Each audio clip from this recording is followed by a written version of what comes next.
প্রচলিত আছে, আপনি কাউকে একটি মাছ খাওয়ালেন, তো আপনি তাকে একদিনের জন্য খাওয়ালেন। পক্ষান্তরে আপনি তাকে মাছ ধরা শেখালেন, তো আপনি তাকে সারা জীবনের জন্য খাওয়ালেন।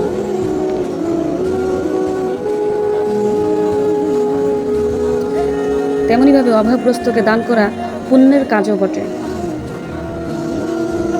তবে তার চেয়ে উত্তম কাজ হলো তাকে স্বাবলম্বী হবার উপযুক্ত কোনো পথ দেখিয়ে দেওয়া। অভাবী প্রয়োজনগ্রস্ত লোকদেরকে স্বাবলম্বী হবার পথ দেখিয়ে দেওয়া এবং নিজ পায়ে দাঁড়াবার কর্মপদ্ধতি শিখিয়ে দেওয়া আমাদের মহানবী সাল্লাল্লাহু আলাইহি ওয়াসাল্লামের আদর্শ।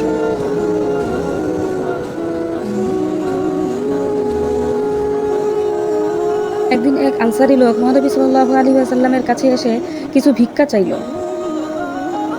মহানবী সাল্লাল্লাহু আলাইহি ওয়াসাল্লাম জানতে চাইলেন, তোমার ঘরে কি কিছুই নেই? লোকটি বলল, একখানা কম্বল আছে, যার কিছু অংশ আমরা পরিধান করি আর কিছু অংশ বিছিয়ে শুই, আর একটি পাত্র আছে যা দিয়ে আমরা পান করি।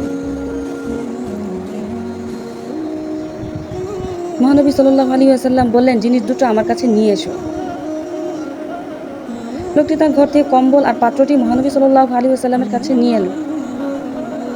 মহানবী সাল্লাল্লাহু আলাইহি ওয়াসাল্লাম সেগুলো হাতে নিয়ে বললেন, এই জিনিস দুটো কে কিনবে? এক ব্যক্তি বলল, এই দুটো 1 দিরহাম দিয়ে কিনে নেব। কেউ কি এর অধিক মূল্য দিবে? মহানবী সাল্লাল্লাহু আলাইহি ওয়াসাল্লাম এই কথা 2-3 বার বললেন।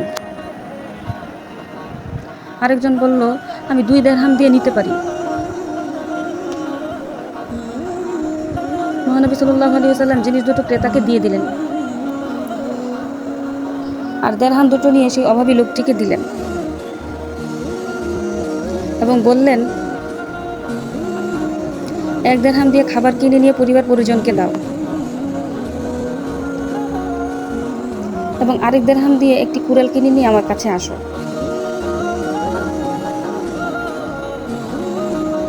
লোকটি তাই করল। মহানবী সাল্লাল্লাহু আলাইহি ওয়াসাল্লাম নিজ হাতে কুড়ালটিতে একটি হাতল লাগিয়ে দিলেন এবং বললেন, যাও কাঠ কেটে তা বাজারে বিক্রি করে জীবিকা নির্বাহ করো। অন্তত দিন 15 নাগাদ যেন তোমাকে আমি না দেখি। লোকটি চলে গেল, কাঠ কেটে বাজারে বিক্রি করতে থাকলো। এরপর যখন সে এলো তখন তার কাছে 10 দিরহাম ছিল।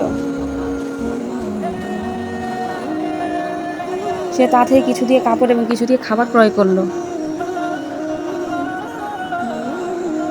মহানবী সাল্লাল্লাহু আলাইহি ওয়াসাল্লাম বললেন, মানুষের কাছে ভিক্ষা করে বেড়ানোর চেয়ে এই কাজ তোমার জন্য বহুগুণে ভালো।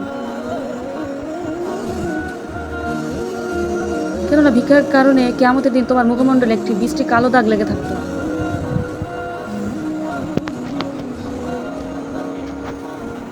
তিন ধরনের লোক ছাড়া কারো জন্য হাত পাতা বৈধ নয়: অতি দরিদ্র, ঋণের জর্জরিত এবং রক্তপণে দায়বদ্ধ ব্যক্তি যে তা পরিশোধ করতে অপারগ। নবীর শিক্ষা, করো না ভিক্ষা, মেহনত করো সবে।